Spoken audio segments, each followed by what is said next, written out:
நீ சொன்னதை நம்பி அந்த ரகுராம் ரைஸ் மில்க்கு பின்னாடி இருக்கிற 50 ஏக்கரை வாங்கியிருக்கோம். ரகுராம் கிட்ட பேசி அவர் ரைஸ் மில் இருக்கிற இடத்த வாங்கி தரேன்னு சொல்லி உத்தரவாதம் கொடுத்த. அந்த இடம் கிடைச்சாதான் எங்க இடத்துக்கு போக நாங்க பாதை போட முடியா. ஆனா இப்ப இந்தான் லேட் பண்ணிட்டு இருக்க. எப்ப கேட்டாலும் ஏதாவது ஒரு கதை சொல்லிட்டு இருக்கையா? நான் ஒன்னும் கதை சொல்லல சார், கொஞ்சம் பொறுமையா இருங்க. அந்த ரகுராம் ஊருக்குள்ள பெரிய மனுஷன். அவங்க அப்பா காலத்துல இருந்தே அந்த ரைஸ் மில் நடத்திட்டு இருக்காங்க. நேரடியா கேட்டாலாம் அந்த இடத்த வாங்க முடியாது. அதுக்கு கொஞ்சம் தந்திரமா தான் வேலை செய்யணும். அதுக்காக தான் ஒரு ஆள் அனுப்பியிருக்கேன். சார் வாங்க. வாயா, உனக்காக தான் வெயிட் பண்ணிட்டு இருக்கேன். ரகுராம் மில்லுக்கு பின்னாடி இருக்கிற இடத்த இவர் தான் வாங்க போறாரு. இவரை வச்சு தான் அந்த ரைஸ் மில்லையே வாங்க இருக்கிறோம். உன்னை அனுப்பின விஷயம் என்னாச்சு? எந்த லெவல்ல இருக்கு? நேரடி ரகுராம் கிட்ட போனா காரியம் நடக்காதுன்னு சொல்லிட்டு, அதனால அந்த ஊர்ல அவருக்கு ஆகாதவங்கன்னு சொல்லிட்டு புவனான்னு ஒரு லேடி இருக்காங்க. நான் ரகுராம் புள்ளன்னு சொல்லிட்டு அவங்க கிட்ட போனேன். நான் காட்டின ஆதாரத்தை எல்லாம் பார்த்து அவங்க நம்பிட்டாங்க. அந்த அம்மா துணையோட ரகுராம பஞ்சாயத்துல கொண்டு வந்து நிறுத்திட்டேன். நேத்தே பஞ்சாயத்து முடிஞ்சு தீர்ப்பு எனக்கு சாதகமா வந்திருக்க வேண்டியது. திடீர்னு இடி இடிச்சு கோயில் கோபுரத்துல விரிசல் விழுந்துருச்சு. அதனால பஞ்சாயத்தை ஒரு வாரம் தள்ளி வச்சுட்டாங்க. அடுத்த பஞ்சாயத்து கூடுறப்ப தீர்ப்பு உனக்கு சாதகமா வந்துரும்ல? அதெல்லாம் கண்டிப்பா வந்துடும்ண்ணா. ஏன்னா எனக்கு புவனா மேடம் இருக்காங்கல்ல, அவ்வளவு சப்போர்ட் பண்றாங்க. நான் விட்டாலும் அந்த விஷயத்தை அவங்க விடவே மாட்டாங்க. இனிமே இந்த ரகுராமுக்கு வேற வழியே இல்ல. அதனால அவரு என்ன அவர் புள்ளன்னு ஏத்துக்கிட்டே ஆகணும். அப்படி ஏத்துக்கிட்டா அந்த ரைஸ் மில்ல உன் பேருக்கு எழுதி வச்சிருவாங்களா? என் டிமாண்ட் இந்த ரைஸ் மில் தாங்க. சொத்துல அவங்க எதை கொடுத்தாலும் நான் வாங்க மாட்டேன். அந்த ரைஸ் மில் தான் வேணும்னு ஒத்த கால்ல நிப்பேன். Good good. எப்படியாவது அந்த இடத்த கொஞ்சம் வாங்கி கொடுத்துறியா? அதுக்கு தானே கோபாலன் அனுப்பியிருக்காரு. போதுமா? இப்போவாது என்ன நம்புறீங்களா? நம்புறேன். ரைஸ் மில் என் கைக்கு வந்த உடனே உங்க பேருக்கு நான் மாத்தி கொடுத்துறேன்.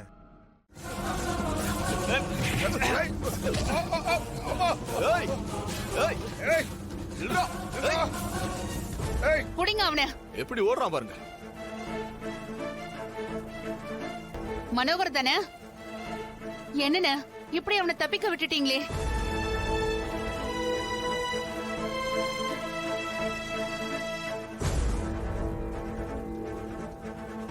மா, இங்க வாங்க.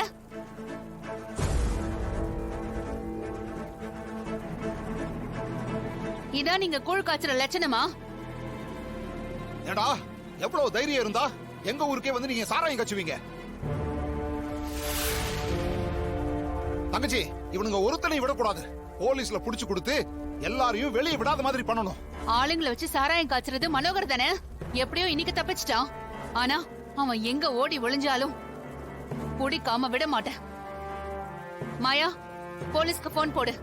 இவங்க மொத்த பேரையும் தூக்கி உள்ள வச்சிடலாம். சரிங்க பெரியம்மா.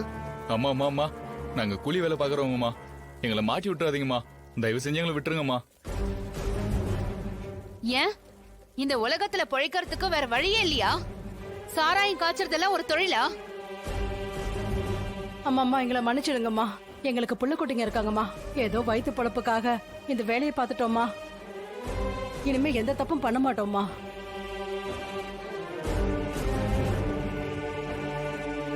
வயிற்று பழப்புக்காக பண்ணதா சொன்னதுனாலையும் புள்ள குட்டிங்க இருக்காங்கன்னு நீங்க சொன்னதுனாலையும் உங்களை மன்னிச்சு விடுறேன். இனி சாராயம் காய்ச்சறேன்னு உங்களை எங்கேயாவது பார்த்தேன், அப்புறம் உங்க யாருக்கும் மன்னிப்பே கிடையாது.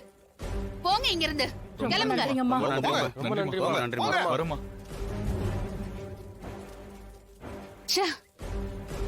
அண்ணா, கட்டை எடுங்கண்ணே.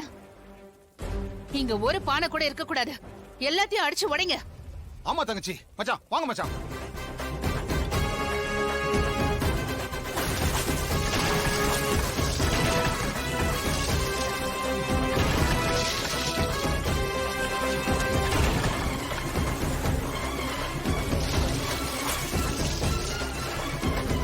சாராயம் காய்ச்சி வித்த அந்த மனோகரை நம்ம விடவே கூடாது. போலீஸ் உதவியோட அவனை எப்படியாவது கைது பண்ணி உள்ள தள்ளணும்.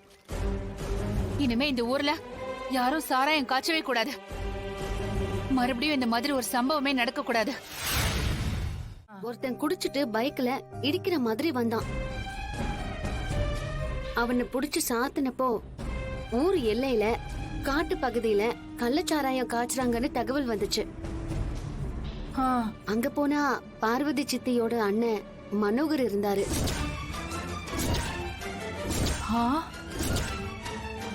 அப்போ என்னாச்சுன்னா அந்த அம்மா என்ன பண்ணிட்டு இருக்காங்க? கூழ் காய்ச்சுறாங்க. மாரியம்மன் கோயில் திருவிழா வருதுல்ல, கூழ் ஊத்துறதா வேண்டிக்கிட்டாங்க.